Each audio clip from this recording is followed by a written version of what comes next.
All right, let's talk about the bear. Hey,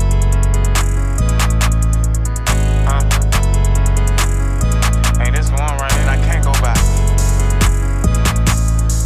You ready? Hey, come on. I just woke up this morning, I'm loaded 2 RP20s to start up the day. My best one, Chanel.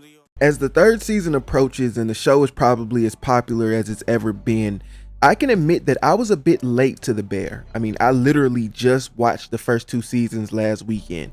But from time to time, I find myself questioning the purpose of this channel.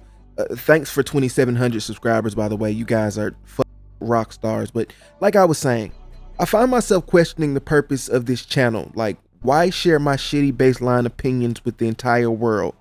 It may seem a bit dramatic, probably because I am a bit dramatic, but watching The Bear, I've been reminded why I started making these videos in the first place. This show is absolutely phenomenal. I mean, the cinematography is top tier, the writing is top tier. The Bear does a great job at this thing where it makes you feel comfortable but claustrophobic at the same time. It's one of the most charming and funny TV shows I've seen in a while, but also genuinely one of the most intense experiences I've ever had watching a show in my life. So let's just break it down. The Bear follows Carmen, played by the guy from the Iron Claw, aka Jeremy Allen White. Carmen is a prodigy chef who leaves the quote-unquote best restaurant in the world in New York City to move back to Chicago, taking over his brother Michael's dying sandwich shop after his brother tragically commits suicide. So as he returns to Chicago with all the experience of being Ratatouille or whatever, he attempts to establish a more fast-paced and swifter work environment for the sandwich shop. From the first scene of the show, he is met with complete and utter pushback from the people who already work there, which I totally and completely understand. I would have probably reacted the same way if I worked at a Quiznos and there was a new boss who came in trying to turn it into a Nobu, but I digress.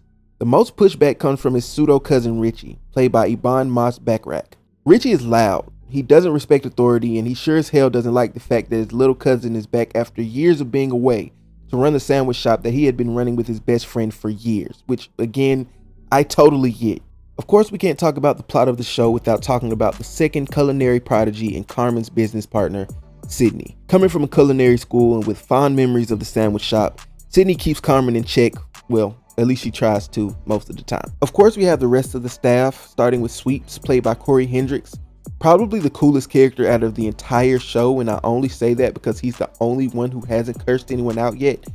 We also have Ibrahim, played by Edwin Lee Gibson, a Somali refugee who was hired by Mike after he first arrived to the United States. We have Marcus, the dessert maker with huge ambitions, continuously growing and building with what he creates. He's played by Lionel Boyce of former Odd Future fame, and off topic, but Odd Future is genuinely the most talented music collective in the history of the universe. I'm not gonna lie. We also have Tina, played by Liza Colon-Zayas, who's probably my favorite side character in the entire show. And I say side character loosely because everyone has an important role to play in this drama.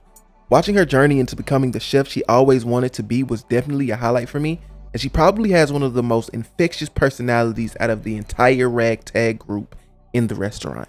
Next up we have Fack, played by Marty Matheson, who's pretty much the comic relief character. I'll say it again, this show gets intense, so having him and Marcus and even Richie around to say something funny or to do something stupid while all the chaos is ensuing is pretty nice.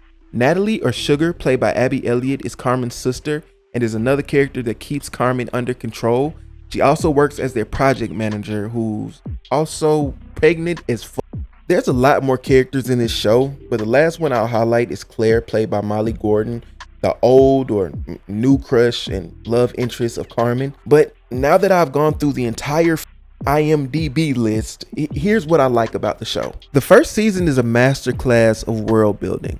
With each episode, there's a new obstacle for the restaurant to overcome, whether it's money, tense situations from the staff and the customers, or just not having enough food. All of these struggles culminate into review. Every YouTube video I've seen, every article, every tweet I've seen adores review.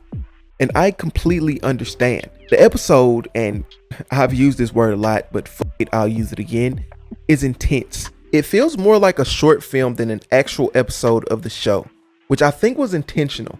Throughout the first 6 episodes, we watch as the beef goes through hardships, both financial and mental, with Carmen, Richie, and Natalie all still reeling from Michael's pretty much still fresh passing. It doesn't help that Richie and Sydney had been going at each other's necks since the season began. Mix that with the off-screen review posted in the newspaper prior to the episode, and the pressure of the day is turned up to 11.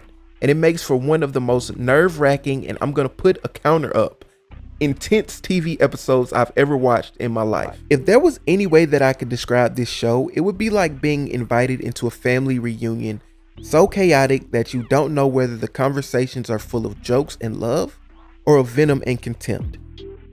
Speaking of that, let's talk about Fishes, the season 2 episode 6 masterpiece that puts us into toxic Berzatto family. Jeremy Allen White, John Bernthal, Abby Elliott, and Jamie Lee Curtis are absolutely world class in this episode, as we're thrusted into a literal family dinner gone wrong. We get a metaphorical front seat as we watch the matriarch Donna Berzatto struggle internally with bouts of anxiety alongside bipolar depression. We also watch as Mike just struggles. I mean, knowing how his story ends from the beginning makes this episode very hard to get through, as we watch him get berated by family members, as well as an awkward conversation with Carmen as the end of his life draws closer and closer. This episode does a great job at showcasing the major role that the dysfunction of this family plays in the show, especially from the viewpoint of Richie and Sugar. Overall, I'd call this a very uncomfortable but otherwise essential experience of an episode, which is something I think that this show does very well. They make every episode an essential view. This show wastes no time. The characters are fresh, drawn out. Mix that with some of the best writing on television and you have a cast full of characters that you just want to see win. You want to see Richie finally get his head out of his ass and finally get with the program of the restaurant. You want to see Tina be the best chef that she can be for the kitchen. You want to see Sydney and Carmen get the recognition they deserve. And you want to see this insane cluster of a hole-in-the-wall restaurant in Chicago, Illinois. You want to see it flourish and become one of the best restaurants in the world. Even episodes like Honeydew, you still want to watch because you want to see Marcus absolutely kill it and you want to see him become the best chef that he can be, not only for himself but also for his mother. But listen, man, I am so glad that I got to watch this masterpiece because it might be my favorite show of the decade so far. I highly recommend it. The new season premieres in July. I don't really know when. I think it's late July, but hey, until next time. Follow the Patreon. I don't really know what I'm going to do on there yet. Probably just drop uncensored videos early or some shit. I don't know. But listen, I hope you guys enjoyed this video, man. Thank you again for 2,700 subscribers. If you're new, like, comment, subscribe to the kid. Join the family. We're on the road to 10K subscribers. But my name is Michael Clark. I am Milk. I'll see you guys next time. Peace.